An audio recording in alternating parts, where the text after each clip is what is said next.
Diretso na.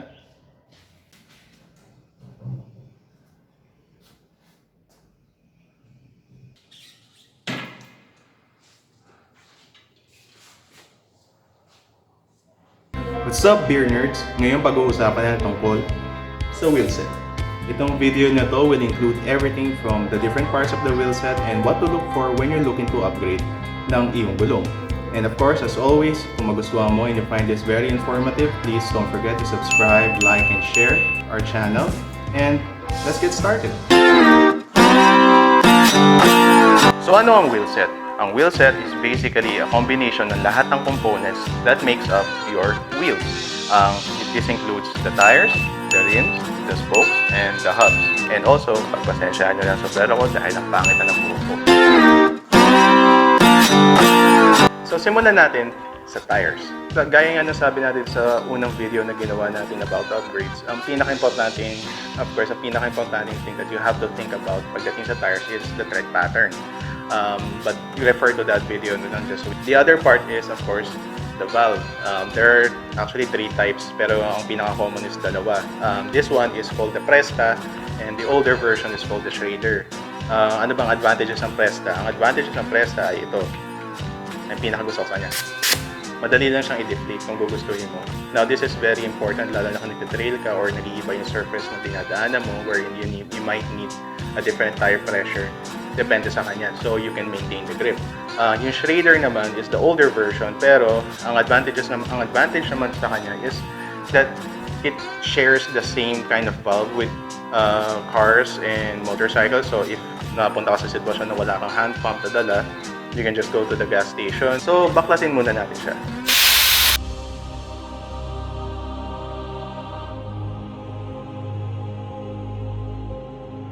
Santabi muna natin siya. Hindi natin siya muna kailangan at this time. So usually, ang traditional na types ng tires, assuming you don't go tubeless, may kasama siyang ganito. Inner tube ang tawag dyan. So ano bang tinitignan natin if we want to upgrade our tires? Of course, the biggest question you have to answer is, gusto mo bang mag-tubeless or hindi? Of course, merong advantages and merong disadvantages. Pag tubeless kasi, naging uso siya sa mga mountain bikers, sa mga nagtitrail. Bakit? Kasi ang pinakapangunahing sakit ng inner tube ng mga hindi naka-tubeless na gulong is, of course, yung flat. Mabilis siya ma-flat. Bakit? Kasi kapag hindi tama yung pressure ng hangin ng gulong mo, pwedeng maipit yung interior tube with the rim and the tire hanggang sa magkaroon ng pinch flat ang tawag nila. So kapag nabutas na yan, then lalabas na yung hangin, maka-flat na siya. Kaya siya naging uso sa mga mountain bikers is, of course, kapag nasa trail ka, you have to go down really low levels ng pressure para ma-maintain mo yung grip sa sahig, hindi ka dumulas. Number one disadvantage na is, of course, the cost. Kasi if you want to go tubeless, you have to replace the tire and you have to replace the rim na tubeless ready siya. And huwag kayong maniwala doon sa mga sinasabi din yung hack-hack na ganyan. Kasi I know kakakainin lang gawin yan, pero it's not safe. Don't do it. Okay? So kapag if you want to go tubeless, then definitely you have to replace the tire, you have to replace the rim, you have to, of course, bibili ka ng valve niya, and lalagyan mo siya ng sealant sa loob. Just para ma-maintain mo yung air pressure sa loob ng gulong. My personal advice. So pagdating sa tubeless, I would suggest na if you're not really going into heavy trail riding, I would say na if you're looking at your budget, wag mo na munang gawin yun. Kasi sa experience, mas madaling i-manage ang naka-tube na gulong kapag naglo-long ride ka. Like, umaflatan ka, then definitely, madali yan, palitan mo lang yung interior tube, okay ka na. You're good to go. Kapag naman naflatan ka with tubeless tires, of course, you have to manage the levels ng sealant sa loob, and you have to i-repair mo yung goma kasi diretso goma na yung dun eh.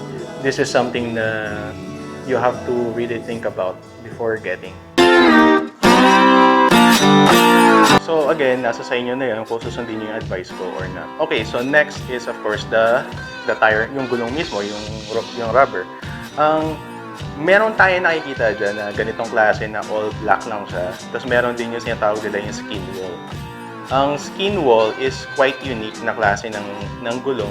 Yung rubber compound na ginagamit nila sa sidewall is different from the rubber compound na ginagamit nila sa taas. Kaya siya tinawag na skin wall eh. Yung skin wall kasi, yung itong part na to, kaya iba yung kulay niya, is natural rubber na yun. Itong part na to, natural rubber na siya. So, mas malambot siya compared dito. So, yung dito sa taas, mas marami yung carbon content, dito halos wala. So, anong purpose nun? Noong mga olden days kasi, nung hindi pa masyadong maganda yung mga suspension system ng mga bikes and mga cars, yun yung nag-additional level ng suspension or ng cushioning sa gulong ng tires mo. So, definitely, magiging mas malambot siya, mas compliant siya. Meron din akong advice tungkol dyan. Pagdating naman sa skin wall, for my personal preference, ang skin wall very usable siya kung naka-rigid na forks ka or rigid. Walang masyadong suspension sa bike mo kasi matitake advantage mo talaga yung characteristic ng skin wall na gulong. If naman naka-suspension, mga full suspension na bikes, I would suggest na imbis na ilagay mo yung extra cost na mapupunta sa pagbili mo ng skin wall, just go buy a more robust or a better tire. Kasi I think mas mag-take advantage mo yung capabilities ng tire na yun. Alright, so another thing about tires is of course meron dalawang klaseng tires na pwede mong bilhin. One is like this, yung wired na tire kasi meron siyang wire na I think steel wire na dumadaan all throughout the tire. That is the older version ng mga tires. And the other one is of course yung folding. That is the more newer. Ano bang difference ng dalawa is of course yung weight nila. Siyempre kung aalisin mo na yung steel wire dito, then that's savings na rin sa weight. Pero most of the time kasi yung mga good quality tires ngayon, they always come as folding tires. So I would say na if you want to do an upgrade, go for folding tires. Kasi most of the time nandun na yung mga newer technology and everything nandun na sa mga tires na yun. So go for that. Ano bang expected cost natin pagdating sa gulong? Ang expected cost natin pagdating sa gulong is ang pinakamura nakita ko is 1,500 na wired tire, pares na siya, mga Kenda na gano'n. So that's pretty okay. Sa mga folding tires, I think it depends on the brand and it depends on the model. But I think the cheapest one na nakita ko is nasa 1,700 plus na isang gulong pa lang. So it bumps up the price, pero I would say na if you're in the market to upgrade your tire, I would say go for it. Kasi again, this is important, very important to. I kinda stress that enough. So punta naman tayo sa rims. Alright, so this is the rim. For road biking, ang traditional na design ng rim is meron pa siyang band ng aluminum or I think carbon fiber for some more expensive ones dito kasi yung klase ng preno na ginagamit niya. So ito kasi personally, ito mountain bike na rim to. Ginamit ko siya kasi my bike uses the disc brakes. So hindi ko na kailangan yon, so I opted to get rid of that. So ano bang kailangan mong tignan pagdating sa rims? Well, the primary dito is of course the material. Anong material ba yung gusto mo? If you want it light, pero medyo expensive, is of course merong carbon fiber na rim. Meron din ito, aluminum to. And of course, ko meron din mga steel para sa mga classic bikes. And what else na kailangan mong tignan is, well, the holes ng rim mo. Yung holes ng rim mo, yan, kung saan dumadaan yung spokes. Anong significance ng number ng spokes? Sa wheelset mo, bakit merong mga 20, 24, 28? I think this one is a 32 hole. More holes, more spokes means mas matibay, mas rigid, and mas robust yung mismong wheelset mo. Pero syempre, since mas maraming material, mas bibigat siya. For mountain biking, uso yung mga 32, 36. Kasi nasa bundok ka, and definitely abusong-abuso to. Hindi unlike road cycling na talagang flat surfaces lang yung iikutan niya. For mountain biking, and matibay yung mismong wheelset mo. So that's why they opt to have a lot of spokes. And at the same time, since almost standard na rin sa mountain biking ang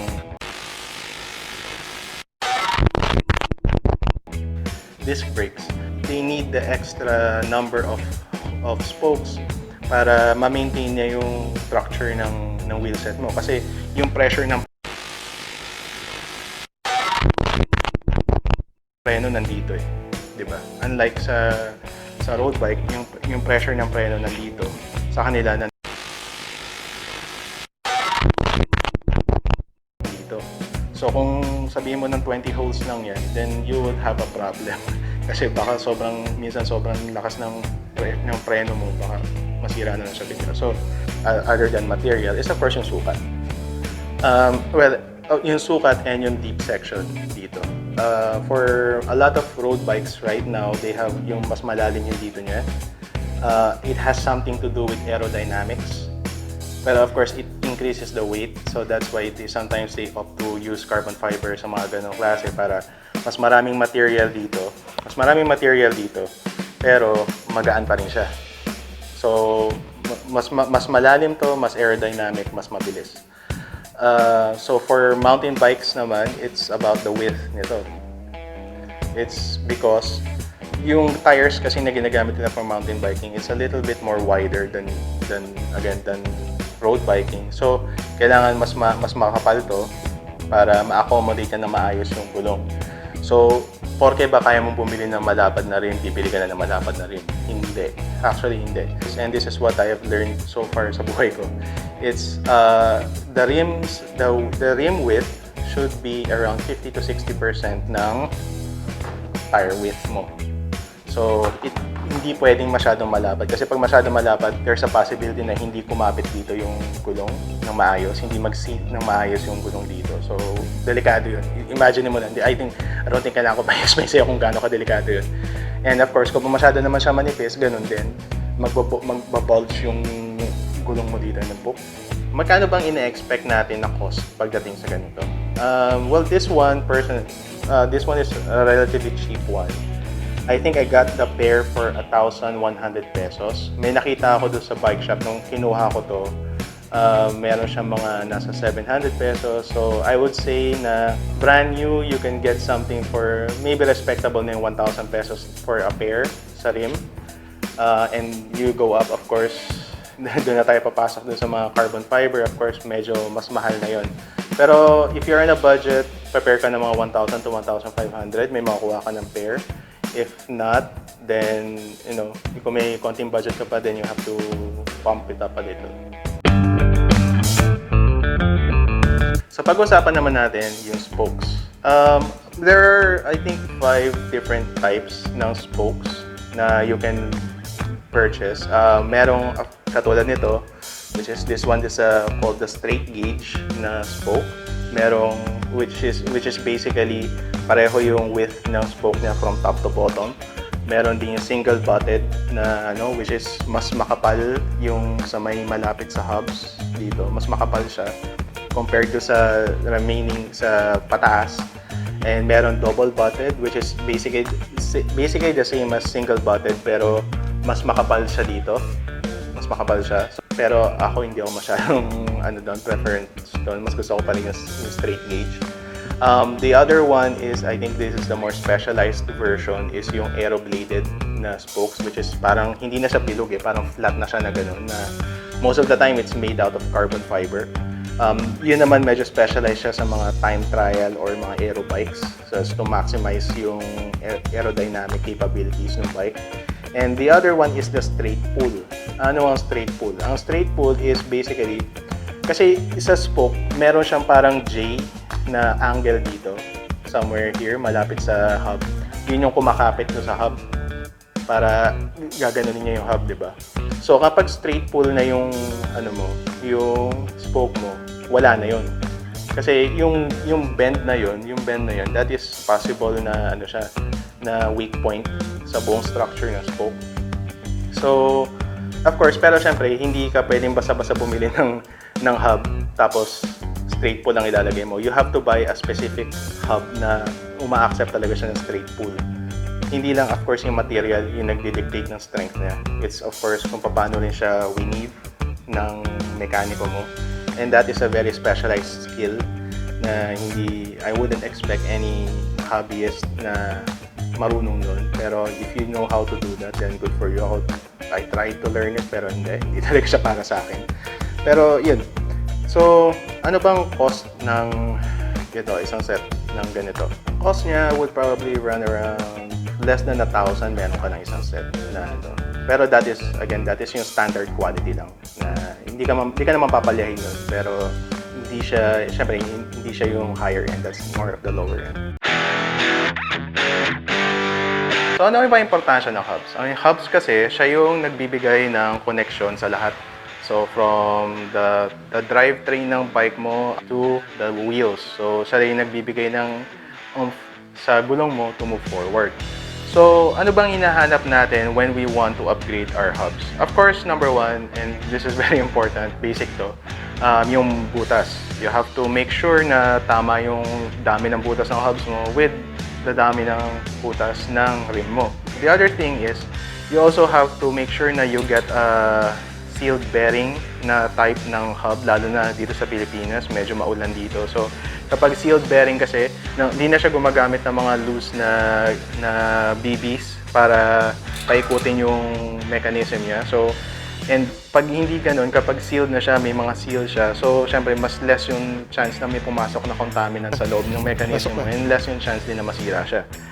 And of course, ang pinaka-mark kasi ng quality din pagdating sa hubs is yung engagement point. Hindi yung tunog, yung engagement point. Yung engagement point is yung point wherein from the freewheel to the engagement na uikot yung gulong mo, yun yung space niya. Yung mga lower quality kasi ng mga hubs, medyo malaki yung engagement point niya. Talagang obvious siya. So ang ini-aim natin dito is of course, the lesser na play yun, mas maganda. So, of course, the other thing is you have to make sure na tama yung system ng ng rotor mo kung naka-disc brake ka. This one uses the 6-bolt system. Meron din gumagamit ng mga center lock. So, that's up to you, pero you have to make sure na you get it right. Yung tunog, by the way, just a little note about yung sa tunog. Yung tunog na yan kasi yun yung pulse sa loob niya, yung mechanism niya. So, yung pulse na yun is siya yung nag-engage from freewheel to paikutin niya yung gulong mo. So, theoretically speaking, mas maraming pull, mas maganda. Pero of course, there's a different way of some companies, some brands like Shimano, they don't use that system. Kaya mas tahimik yung sa kanila. Pero for the most part, and this is yung medyo talamak sa market, may gumagamit sila nun. Pag-usapan na natin yung price. May nakita kasi ako mga hubs na ganito, yung mga ragusa ba yun, nasa 900, 800 pesos, pares na siya. I would advise against that kasi syempre hub to, medyo delikado rin siyang pyesa. So medyo kailangan, medyo robust, medyo matibay siya. So medyo kailangan maging brand conscious ka rin. This one I got for 2,500 pesos. So this is one of the cheaper ones. And so far, okay naman siya sa akin. Mga 6 months ko na siyang ginagamit. So far, okay naman siya. Pero, I would suggest now, don't settle for that. If you can afford something na like mga DT Swiss, mga ganun, then go for it. Definitely go for it. Just worth the money. This one, I'm expecting na masisira to within the next 2 years. So, we will see. Update ko na lang kayo. And basically, yun lang naman yun about hubs.